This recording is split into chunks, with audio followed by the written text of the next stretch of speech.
మీ business ఏదైనా మీ ఊర్లో promotion చేయాలంటే అది సుమన్ టీవీతోనే సాధ్యం. ఇప్పుడే సంప్రదించండి. యాదాద్రి భువనగిరి జిల్లా ఆలేరు మండలం శ్రీనివాసపురం గ్రామం.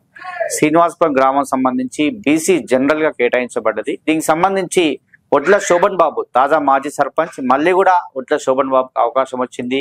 ఎందుకంటే ఒడ్ల శోభన్ బాబు అంటే గ్రామంలో తెలియని వాడు ఉండడు. ఎంతో మందికి సేవ చేసేటువంటి వ్యక్తి అని చెప్పవచ్చు.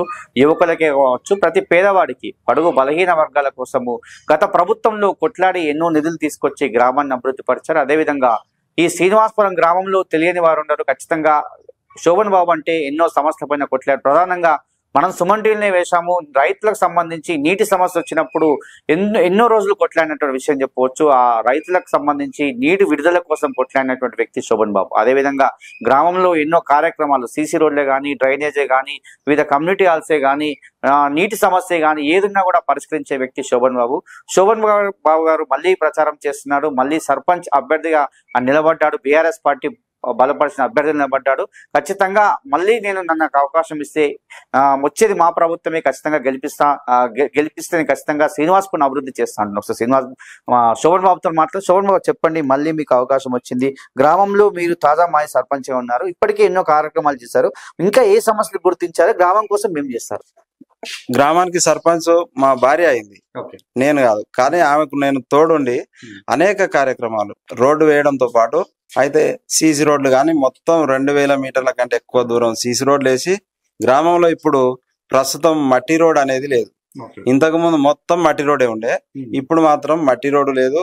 ఏదన్నా ఒక దగ్గర సీసీ రోడ్ ఏమన్నా దెబ్బతింటే దాన్ని తొందరలోనే రిపేర్ చేయించుకుంటాం, దాన్ని బాగా చేసుకుంటాం. ఇంతకుముందు పనిచేసిన వడ్ల నవ్య శోభన్ బాబు గారు 5 సంవత్సరాలుగా సేవ చేశాము. 5 సంవత్సరాల్లో ఎన్నో సేవలు చేశాము ఈ గ్రామానికి. అదే విధంగా మరొక్కసారి నాకు అవకాశం వచ్చింది జనరల్ కాబట్టి, ఈసారి బీసీ జనరల్ కాబట్టి నాకు అవకాశం వచ్చింది. ఈసారి నాకు సర్పంచ్ గా నన్ను గెలిపిస్తే ఇంకా ఎన్నో సేవా కార్యక్రమాలు చేస్తా అంటున్నారు. శోభన్ బాబు గారు, చెప్పండి, మీ భార్య టైంలో ఏవే సేవా కార్యక్రమాలు చేశారు మీరు? ఇప్పుడు ఇంకా ఈ గ్రామ ప్రజల కోసం ఏం చేస్తారు? ముందుగా కరోనా సమయంలో కూడా అనేక సేవా కార్యక్రమాలు చేసిన. ముందుండి మా గ్రామంలో దాదాపు 27 మంది కరోనా వచ్చింది, వారందరికీ పౌష్టిక ఆహారం అందించిన. అదేవిధంగా మా గ్రామానికి బాల వికాస వారు ఫిల్టర్ వాటర్ అందించారు. కానీ అది ఒక 15 సంవత్సరాలు అయింది నేటికి దాదాపు. అయితే అది చెడిపోయిన తర్వాత నేనే వేరే సంస్థ తరపున ఫిల్టర్ వాటర్ తీసుకొచ్చి 2023 నుంచి నా యొక్క సొంత ఖర్చులతో ఆ ఫిల్టర్ వాటర్ను గ్రామ ప్రజలకు ఉచితంగా అందిస్తున్నా. అదేవిధంగా మొన్న వేసవిలో తీవ్రమైన కరువు వచ్చింది. ఆ కరువు రావడం వల్ల నేను నా సొంత బోరు గ్రామ పంచాయతీకి అప్పగించి గ్రామం యొక్క నీటి సమస్యను తీర్చిన. ఎందుకంటే గ్రామానికి నీళ్లు లేవని ఎంఆర్ఓ దగ్గరికి వెళ్ళినాం, కలెక్టర్ ఆఫీస్కి వెళ్ళినాం. కానీ ప్రభుత్వం మొద్దు నిద్రపోయి ఈ గ్రామాన్ని ఏం పట్టించుకోకుంటే ఇక నేనే ఆలోచన చేసుకొని నీళ్లు ప్రజలందరికీ అందించాలనే ఉద్దేశంతో గ్రామ పంచాయతీకి నా యొక్క సొంత బోర్లు అందించి, అదేవిధంగా ఈ కాంగ్రెస్ ప్రభుత్వం మా గ్రామ పంచాయతీ సెక్రటరీ దగ్గరికి వెళ్తే బోర్లు చెడిపోతే వాళ్ళ దగ్గర డబ్బులు కూడా లేవు. డబ్బులు లేకుంటే నేనే సొంతంగా 20,000 వాళ్ళకు ఇచ్చి ఆ బోర్ మోటార్ పైపులకు దానికి రిపేర్ ఖర్చులకు వాడుకొని ఆ నీళ్లు ఆ బోర్లు కూడా కొంచెం రన్ చేసి ఎండాకాలంలో మా గ్రామాన్ని మంచినీటి ఎద్దడి నుంచి కాపాడుకున్నాం. అదేవిధంగా మా గ్రామంలో నేను సొంతంగా మా గ్రామంలో ఉన్నటువంటి మేస్త్రీల సహకారంతో మాతమ్మ దేవాలయం నిర్మించడం. దాదాపు 1 లక్ష రూపాయల పైనే ఖర్చు వచ్చింది. అదేవిధంగా మా గ్రామంలో దుర్గమ్మ గుడి కూడా మా తాతల కాలం నాడు ఎప్పుడో నిర్మించారు. అది రోడ్ కంటే డౌన్ అయిపోయింది, పాత పడ్డది. దాన్ని కూడా దాతల సహకారంతో మరియు నేను కూడా సొంతంగా 2 లక్షల రూపాయలు గుడి నిర్మాణం కొరకు విరాళంగా ఇచ్చి ఆ గుడి నిర్మాణం పూర్తి చేశాం. పండుగ కూడా కంప్లీట్ చేసుకున్నాం. అదేవిధంగా మా గ్రామంలో చాలా మంది 90% మంది ప్రజలు ముదిరాజులు. కానీ మా ముదిరాజుల కులదైవమైన పెద్దమ్మ తల్లి గుడి మాత్రం మా గ్రామంలో లేదు. దాని గురించి నేను ఆలోచించి నేను సొంతంగా ఒక 3 గుంటల స్థలాన్ని కొనుగోలు చేసి ఆ ప్లేసులో దాతల సహకారంతో గుడి నిర్మాణం చేసి పండుగను పూర్తి చేశాం. అదేవిధంగా ఇవన్నీ నా యొక్క సేవా కార్యక్రమాలు.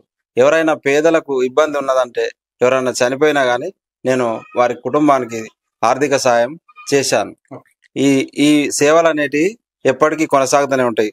అందుకోసం గ్రామంలోని యువత, మహిళలు, పేదలు అందరూ తారతమ్యం లేకుండా, పెద్ద చిన్న తేడా లేకుండా నన్ను భారీ మెజార్టీతో గెలిపించినట్లయితే ఇవన్నీ కొనసాగుతూనే ఉంటాయి. అదేవిధంగా ఈ మన భారత రాజ్యాంగం, భారత ప్రభుత్వం ఇవన్నీ మనకు ఒక 18 సంవత్సరాలు నిండిన వారికి ఓటు హక్కును కల్పించింది. ఆ ఓటు హక్కును మద్యానికి, డబ్బుకు లొంగకుండా, మన అన్న నిలబడ్డాడు, తమ్ముడు నిలబడ్డాడు అని ఆలోచించకుండా, మన కులము, మన మతము అని ఆలోచించకుండా పనిచేసేవాడికి ఓటేసి మీ యొక్క ఓటును మన గ్రామం అభివృద్ధికి పనిచేసే వారికి ఓటు వేయాలని, గ్రామం అభివృద్ధిలో మీ ఓటు పాల్గొనాలని ఓటు వేసి గ్రామ ప్రజలకు పిలుపునిస్తూ భారీ సంఖ్యలో మెజార్టీతో నన్ను గెలిపించినట్లయితే నాకు ఇప్పుడు కత్తెర గుర్తు వచ్చింది. గ్రామ పంచాయతీ ఎన్నికల్లో నేను పోటీ చేశాను. బీఆర్ఎస్ పార్టీ బలపరిచిన అభ్యర్థిగా నాకు కత్తెర గుర్తు వచ్చింది. కత్తెర గుర్తుపై గ్రామ ప్రజలు ఓటు వేసి గెలిపించాలని కోరుతున్నాను.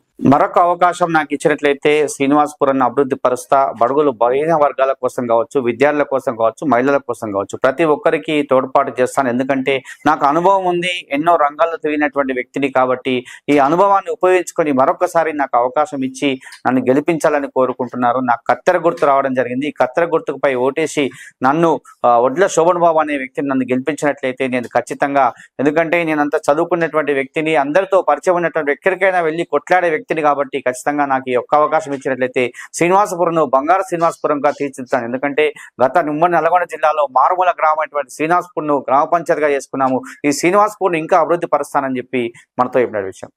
కేవలం గురునాథ్తో శరత్, శ్రీనివాసపురం.